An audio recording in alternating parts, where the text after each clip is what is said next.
Hello students, welcome to dream classes. आपका dream classes में स्वागत है। मैं एक नई वीडियो के साथ आपके सामने आ गई हूँ। आज की वीडियो में पूरा जो हमारा कंटेंट होगा वो जस्ट सीबीएसई के एग्जाम, जो आपका केमिस्ट्री का सिलेबस है, पैटर्न है, किस तरह के क्वेश्चंस आते हैं, कितने क्वेश्चंस आते हैं, number of marks, number of questions, वो सब हम इस पूरी वीडियो में अच्छे से डिस्कस करेंगे सो दैट आपको क्लियर हो जाए कि कितना आपकी थ्योरी के मार्क्स हैं, कितने प्रैक्टिकल के हैं, आपको किस तरह से कितना फोकस करना है थ्योरी वाले पार्ट के लिए, उसमें शॉर्ट क्वेश्चंस कितने आते हैं, लॉन्ग क्वेश्चंस कितने हैं, उसमें भी मार्क्स की डिस्ट्रीब्यूशन है, 1 मार्क्स वाले, 2 मार्क्स वाले, 3 मार्क्स वाले, चॉइसेस की रिगार्डिंग, ये सारी चीजें आज की वीडियो में मैं डिस्कस करने वाली हूँ। राइट, तो आपको ये पूरा जो सीबीएसई का पैटर्न है, सीबीएसई केमिस्ट्री का जो आपका सिलेबस है, वो अच्छे से आज की वीडियो से क्लियर हो जाएगा। सो चलिए एग्जाम का सिलेबस और पैटर्न डिस्कस करते हैं। स्टूडेंट्स, सबसे पहले हम डिस्कस करते हैं केमिस्ट्री का सीबीएसई का सिलेबस +2 क्लास के लिए फॉर द सेशन 2020 और 21। ठीक है, जो यानी आपका ये करंट सेशन है, जो नेक्स्ट ईयर आपके एग्जाम्स होंगे उसके लिए। 2020-21 में अब आपको जैसे पता है कोरोना लॉकडाउन का फेज आया है, उसकी वजह से सिलेबस आपका रिड्यूस कर दिया है अभी रिसेंट 7 जुलाई को। तो पहले आपकी थी 16 यूनिट्स, फाइन। 16 यूनिट्स से अब आपकी खाली 13 यूनिट्स रह गई हैं, आप देख सकते हो। अब 13 यूनिट्स में भी इन्होंने जैसे मार्क्स डिस्ट्रीब्यूशन पहले होती थी वैसे ही है। थ्योरी आपका 70 मार्क्स का है और प्रैक्टिकल 30 मार्क्स का। 70-30 जैसे पहले रेशियो थी, सेम वही है। इसमें फर्स्ट 5 चैप्टर्स यानी कि solid state, solutions, electrochemistry, chemical kinetics और सरफेस केमिस्ट्री, इन 5 चैप्टर्स में से 23 मार्क्स का आपका क्वेश्चन पेपर कवर करेगा। ठीक है, जो भी क्वेश्चंस आएंगे उसमें हो सकता है शॉर्ट आंसर क्वेश्चंस हो, थोड़े लॉन्ग हो, एमसीक्यूज हो, वो सब ओवरऑल 23 मार्क्स के होंगे। उसके बाद है P block elements, D and F block और कोऑर्डिनेशन कंपाउंड्स, ये 3 19 मार्क्स कवर करेंगे। हेलो अल्केन्स और hello arenes, alcohols, phenols and ethers, aldehydes, ketones and carboxylic acids, amines और बायोमोलिक्यूल्स, ये 5 चैप्टर्स आपके कवर करेंगे 28 मार्क्स। ठीक है, यानी कि ऑर्गेनिक केमिस्ट्री आपकी और ये आपके बायोमोलिक्यूल्स वाला चैप्टर, ये मिला के 28 मार्क्स। तो टोटल मिला के 70 मार्क्स आपके थ्योरी के हो गए और प्रैक्टिकल में आपका 5 मार्क्स की आपकी प्रैक्टिकल फाइल होगी। ठीक है, वाइवा आपका 10 मार्क्स का, रिटन टेस्ट 10 मार्क्स का और एक्सपेरिमेंट जो आपको परफॉर्म करना होगा वो 5 मार्क्स का। तो टोटल मिला के ये 30 मार्क्स का हो गया। ये तो थी आपकी मार्क्स की डिस्ट्रीब्यूशन ओवरऑल। अब हम देखते हैं कि क्वेश्चन पेपर का पैटर्न क्या है, कि किस तरह के क्वेश्चंस आएंगे, शॉर्ट आंसर, लॉन्ग आंसर, कितने आएंगे, मतलब नंबर ऑफ क्वेश्चंस, उनके कितने मार्क्स होंगे पर क्वेश्चन। चलिए वो डिस्कस करते हैं। क्वेश्चन पेपर का जो पैटर्न या डिजाइन है उसमें 2 पार्ट्स हैं एक्चुअली, पार्ट ए और पार्ट बी। ठीक है, पार्ट ए बी से क्या मतलब है कि कुछ क्वेश्चंस आपके ऑब्जेक्टिव टाइप के आएंगे यानी कि एमसीक्यूज और असर्शन रीजन टाइप, और कुछ सब्जेक्टिव यानी कि डिस्क्रिप्टिव, जिसमें आपको एक्सप्लेन करके आंसर लिखना होगा। अब वो हो सकता है शॉर्ट आंसर हो, शॉर्ट आंसर में भी 2 टाइप्स होते हैं, है ना, 2 मार्क्स के, 3 मार्क्स के, और कुछ लॉन्ग आंसर क्वेश्चन। तो वेराइटी है क्वेश्चंस की। 35 मार्क्स का पार्ट ए और 35 मार्क्स का ही पार्ट बी, टोटल मिला के 70 मार्क्स हो गए। अब इसको डिटेल में देखते हैं। जो आपका पार्ट ए है ऑब्जेक्टिव टाइप वाला, उसमें 2 तरह के क्वेश्चन आएंगे, 1 मार्क्स वाले क्वेश्चन और 2 मार्क्स वाले क्वेश्चन। 1 मार्क्स वाले क्वेश्चन 19 होंगे। ठीक है, मतलब 19 क्वेश्चंस आपके 1 मार्क्स वाले होंगे, तो उनके मार्क्स कितने बन गए? 19। 5 क्वेश्चंस आपके 2 मार्क्स वाले होंगे यानी कि 10 मार्क्स। और केस बेस्ड क्या होता है कि आपको एक पैराग्राफ दे दिया, एक पर्टिकुलर केस दे दिया, उसके रिगार्डिंग आपके उससे रिलेटेड क्वेश्चंस आपको लिखे होते हैं नीचे। ठीक है, तो वो आपका केस बेस्ड जो क्वेश्चन आएगा उसके नंबर ऑफ क्वेश्चन होंगे 2 और मार्क्स होंगे हर क्वेश्चन के 3 यानी कि 6 मार्क्स। तो टोटल मिला के हो गए 35 मार्क्स। पार्ट बी में यानी कि डिस्क्रिप्टिव पार्ट जो आपका होगा, सब्जेक्टिव क्वेश्चंस वाला पार्ट, उसमें शॉर्ट आंसर 1, शॉर्ट आंसर 2 और लॉन्ग आंसर, 3 टाइप्स के आपके क्वेश्चंस आया करेंगे। पहला है आपका शॉर्ट आंसर 1, इसमें नंबर ऑफ क्वेश्चंस आएंगे 4 क्वेश्चंस, जिनके की मार्क्स हर क्वेश्चन के 2 मार्क्स होंगे यानी 4 2 8। टोटल मार्क्स कितने हो गए उसके? 8 मार्क्स के। इसी तरह शॉर्ट आंसर 2, उसके भी नंबर ऑफ क्वेश्चंस 4 आएंगे लेकिन हर क्वेश्चन 3 मार्क का होगा, तो 12 मार्क्स इससे बन गए। और लॉन्ग आंसर आपके 3 क्वेश्चंस आएंगे, हर क्वेश्चन आपका 5 मार्क्स का होगा, तो यानी 15 मार्क्स। तो टोटल आपके नंबर ऑफ क्वेश्चंस हो गए 26 और 11 मिला के 37 क्वेश्चन और मार्क्स आपके हो गए 70 मार्क्स। ये जो क्वेश्चंस की वैरायटी दी गई है 2 मार्क्स, 3 मार्क्स, इसमें कुछ क्वेश्चंस होगा, सपोज करो 2 मार्क्स वाला आपका 3 मार्क्स वाला है, उसमें आगे फर्दर पार्ट्स हो सकते हैं, है ना। छोटे छोटे क्वेश्चंस के कई बार ऐसा होता है 3 पार्ट्स दे दिए, कई बार 2 पार्ट्स दे दिए, एक क्वेश्चन 2 मार्क्स का, उसमें एक क्वेश्चन 1 मार्क का दे दिया। तो इस तरह से होता क्या है कि आपको इजिली सपोज करो 2 पार्ट्स है, एक पार्ट आता है बच्चों को, एक पार्ट नहीं आता, कंप्लीटली एक ही क्वेश्चन 3 मार्क्स का नहीं आता है, ठीक है। वो ऐसा होगा कि आपको बिल्कुल एक्सप्लेन डायरेक्ट क्वेश्चन होगा, पूरा लिखना है एलैबोरेट करके, वहां तो होगा, बट अदरवाइज काफी पार्ट्स होते हैं। So total 37 questions, 70 marks. इसमें इंटरनल चॉइसेस हर सेक्शन में होगी, सेक्शन वाइज आपके, जैसे आपको 4 सेक्शन है, पूरा क्वेश्चन पेपर आपका 4 सेक्शन में होगा, A B C D। Section A आपका यानी क्वेश्चन नंबर 1 to 20, वहां पे आएंगे very short answer question 1 marks वाले। अब ये ऐसा हो सकता है 1 वर्ड आंसर लिखना हो, 1 लाइन वाला हो सकता है, MCQs, असर्शन, रीजन, वो सब इसी में आ जाएंगे। सेक्शन बी क्वेश्चन नंबर 21 से लेके 27 तक, जिसमें कि शॉर्ट आंसर टाइप क्वेश्चन है 2 मार्क्स वाले। सेक्शन सी 28 से 34 long answer type questions 3 marks वाले, है ना, या आप इसको शॉर्ट आंसर टाइप 2 वाले भी कह सकते हो। Section D 35 to 37 long answer type 2 questions 5 marks वाले। तो आपको पूरा सीबीएसई का जो क्वेश्चन पेपर का पैटर्न है, डिजाइन है, वो क्लियर हो गया है।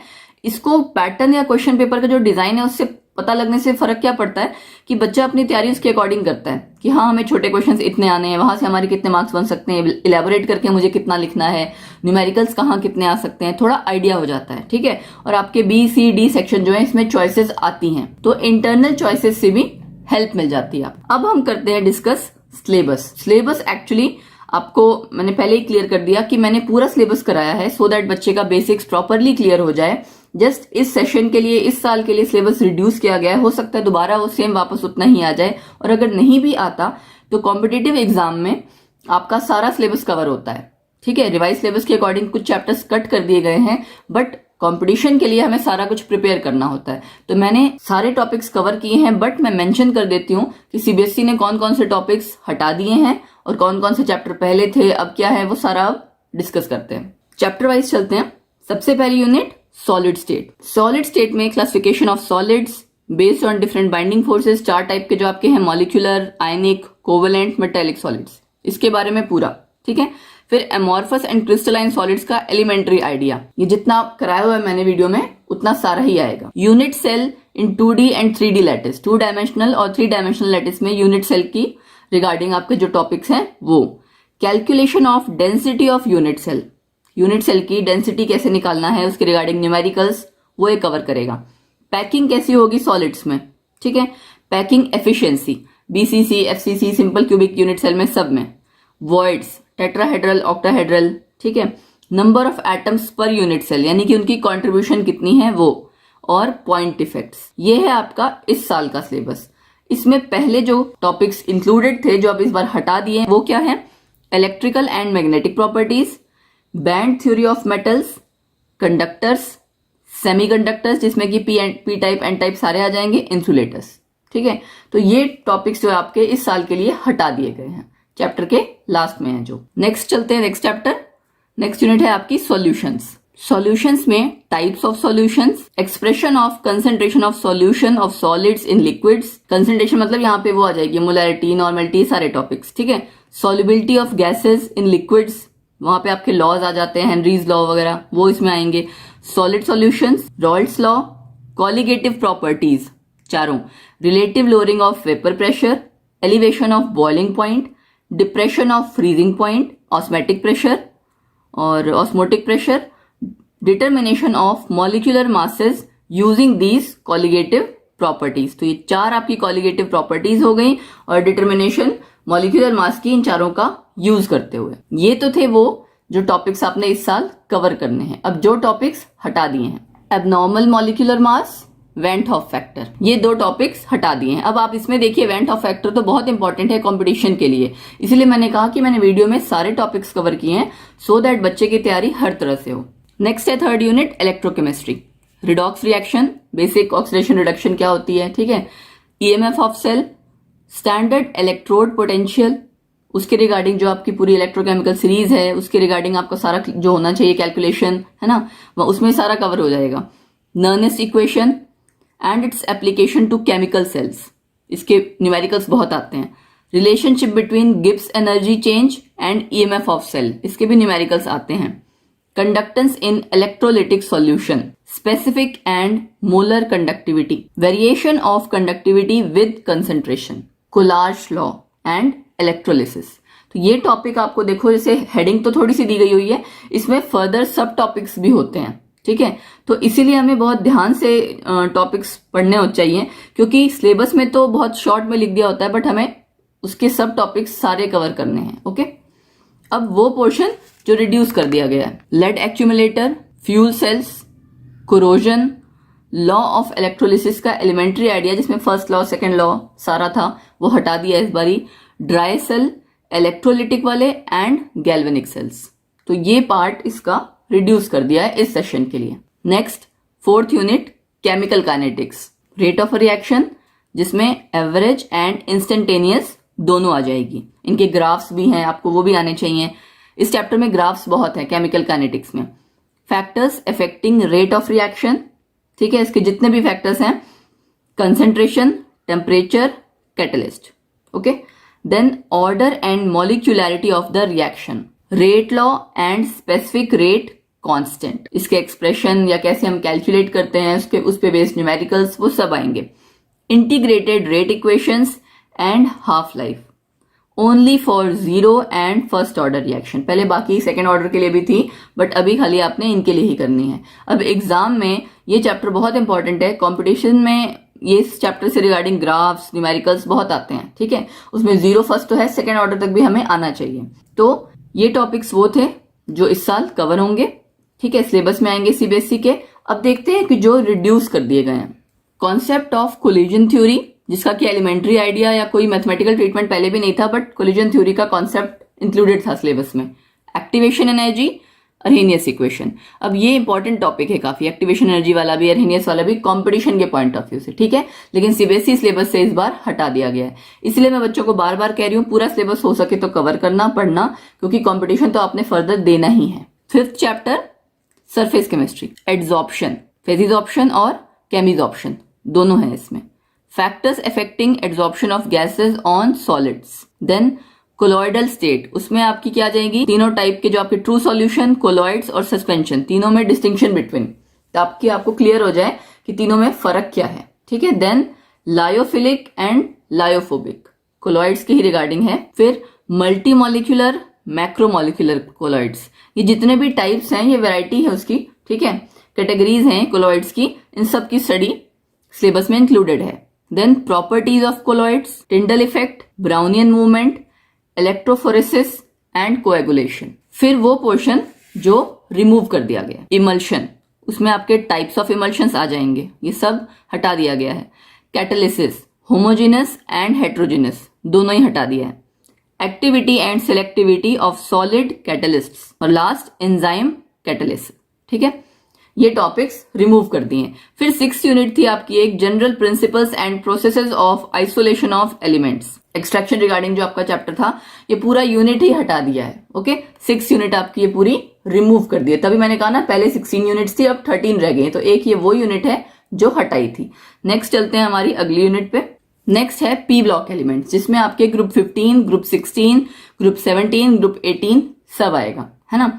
ग्रुप 15 में सबसे पहले जनरल इंट्रोडक्शन, इलेक्ट्रॉनिक कन्फिग्रेशन। ये जनरल इंट्रोडक्शन, इलेक्ट्रॉनिक कन्फिग्रेशन तो सबकी ही हमें आनी चाहिए। अकरेंस, ऑक्सीडेशन स्टेट्स, ट्रेंड क्या है उनकी फिजिकल केमिकल प्रॉपर्टीज का, ठीक है। और उसके बाद नाइट्रोजन की प्रॉपर्टी, प्रिपरेशन और यूजेस फर्दर डिटेल में पढ़ने हैं।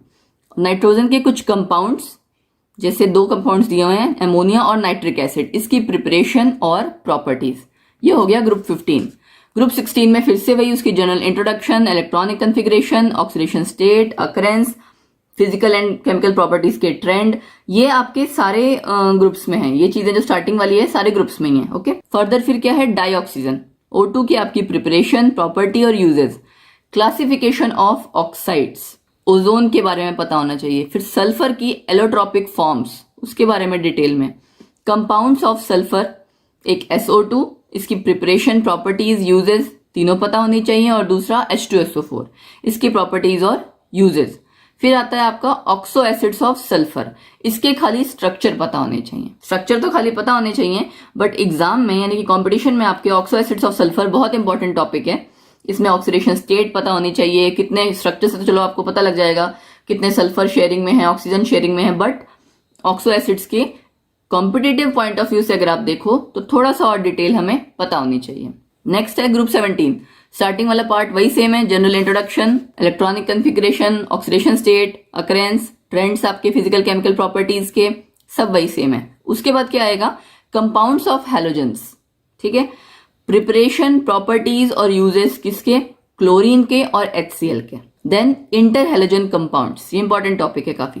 फिर ऑक्सो एसिड्स ऑफ हैलोजेंस, यहां भी स्ट्रक्चर्स खाली दिए गए हैं, ठीक है, बट इसमें उनमें फर्दर ऑक्सीडेशन स्टेट्स भी आ जाती हैं, एसिडिक स्ट्रेंथ आ जाती है, कई चीजें आ जाती हैं। नेक्स्ट है ग्रुप 18। इसका फर्दर वही है, कॉमन चीजें हैं, introduction, electronic configuration, occurrence, trends आपके आ गए सारे फिजिकल केमिकल प्रॉपर्टीज वाले, और यूजेस। ग्रुप 18 में यही है। अब हटाया क्या है, preparation and properties of phosphine, H2SO4 की इंडस्ट्रियल प्रोसेस ऑफ मैन्युफैक्चर, ये रिमूव कर दिए।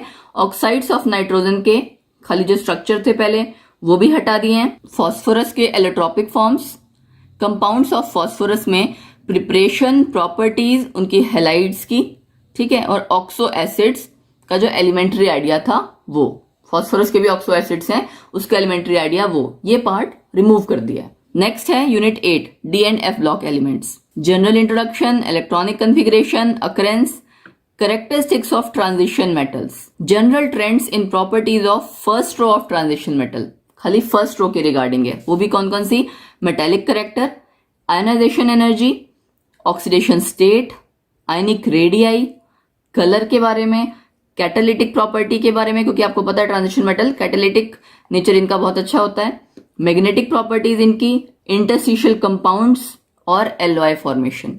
इस रिगार्डिंग ये पूरा चैप्टर ट्रांजिशन मेटल के, उसमें भी मेनली फर्स्ट रो के रिगार्डिंग आपको स्टडी करना है। और एफ, ये तो था आपका डी ब्लॉक। एफ ब्लॉक में लेंथेनॉइड्स में से है खाली, एक्टिनॉइड्स नहीं है। लेंथेनॉइड्स में क्या आ गया, electronic configuration, oxidation state, lanthanoid contraction and it's consequences, ठीक है, ये बहुत इंपॉर्टेंट टॉपिक है। अब जो पॉइंट्स हटा दिए हैं, केमिकल रिएक्टिविटी ऑफ लेंथेनॉइड्स ये रिमूव कर दी है, एक्टिनॉइड्स आपका पूरा ही रिमूव कर दिया है, जिसमें कि electronic configuration, oxidation state, comparison with lanthanoids, ठीक है, ये सब रिमूव कर दिया।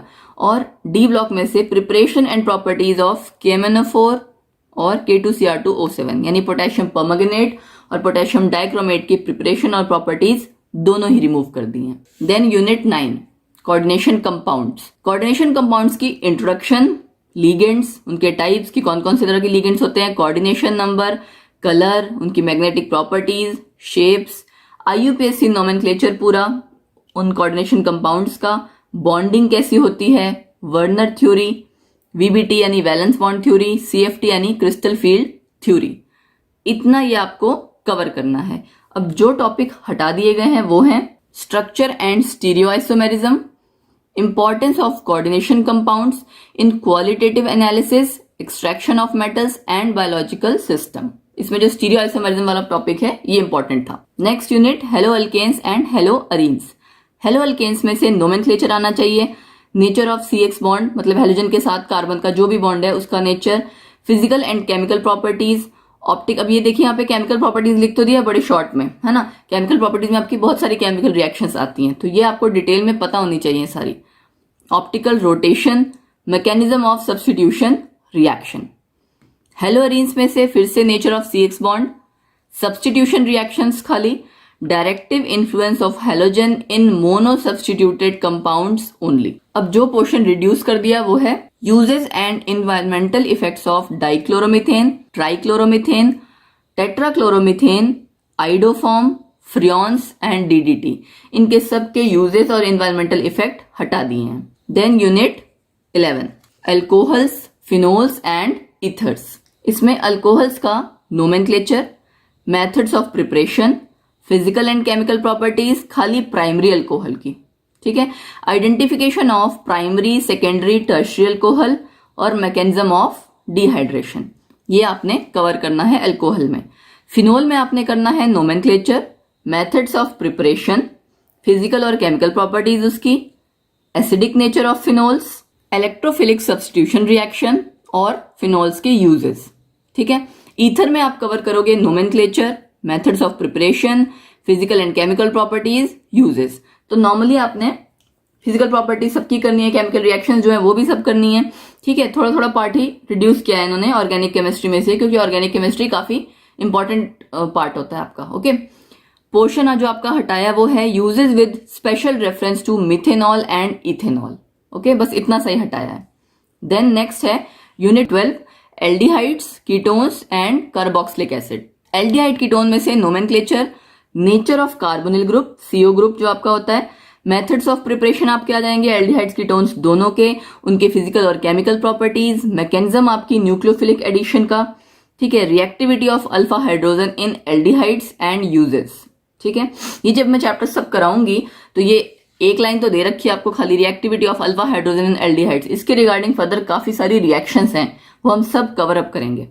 कार्बोक्सिलिक एसिड्स में nomenclature, acidic nature, methods of preparation, physical and chemical properties और यूजेस। इस वाले चैप्टर्स में से कुछ भी कट नहीं किया है, पूरा चैप्टर आपका आएगा। नेक्स्ट है यूनिट 13, एमीन्स। एमीन्स में नोमेनक्लेचर, क्लासिफिकेशन, उसका structure, methods of preparation, physical and chemical properties, uses, अब ये सबके आ जाएंगे, प्राइमरी सेकेंडरी टर्शरी सबके हैं। Identification of primary secondary tertiary amines, ये सारे पार्ट, ये सारा पोर्शन आपको कवर करना है। डाइजोनियम सॉल्ट हटा दिया गया है, जिसकी की प्रिपरेशन, केमिकल रिएक्शन, ठीक है, ये हटा दी गई है। And importance in synthetic organic chemistry, ये पोर्शन रिमूव कर दिया है डाइजोनियम सॉल्ट वाला। ये तो था आपका यूनिट 13। फिर लास्ट है यूनिट 14, बायोमोलिक्यूल्स। ये 14 में क्यों बोल रही हूँ, क्योंकि बीच में आपको ध्यान होगा मैंने जनरल प्रिंसिपल्स वाला जो चैप्टर था उसका नंबर मैंने मेंशन किया हुआ है, ठीक है, और साथ में लिखा हुआ था कि रिमूव्ड। कार्बोहाइड्रेट्स में आपका क्लासिफिकेशन करनी है एल्डोजेस एंड कीटोजेस की।